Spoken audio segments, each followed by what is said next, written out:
So yan na, waray man ako masyado nalalakton or waray ako task yan na or trabahoon.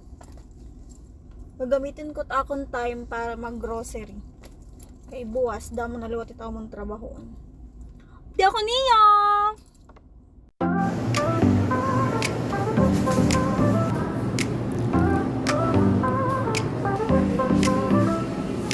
Under stars we ride tonight.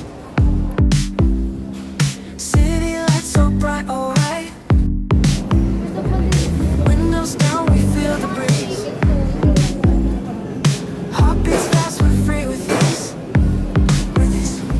Na-highlight ko lang yung sabon kay may da kami had to conversation na akong family na it's all about pride. So inin na pride para talaga nit akong kabugtuan.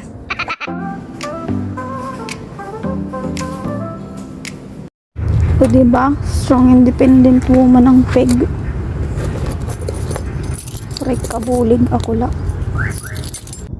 Bunggadzay, kagutila ito pag kinitaon na akong pinamalit.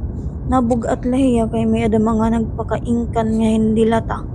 Tapos ang iba nagpaka-battle. Pero di ko na-expect na maabot hiya 8K. Kamahal na talaga yan at mga papliton.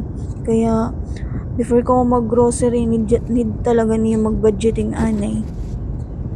Ito na akong mga pinanmalit. An amon lang itong mga needs. Diri pa nga ni Api and wants actually. Diri talaga pwede na amasang laki tapag pinanbutang hakart kay pagabot na to na counter. Kakalasan talaga kitut presyo ginoo ko. Anyway, habang nagbubuhat ako ito dida, nagkukurin na ako. May mga nagpakatambay dida na lalaki. May da pa nga yung sundalo. Like, hala jay, bungga it mga lalaki talaga yan ha, ginoo ko. Or maybe di rin ako approachable. Sige, sala ko na lang.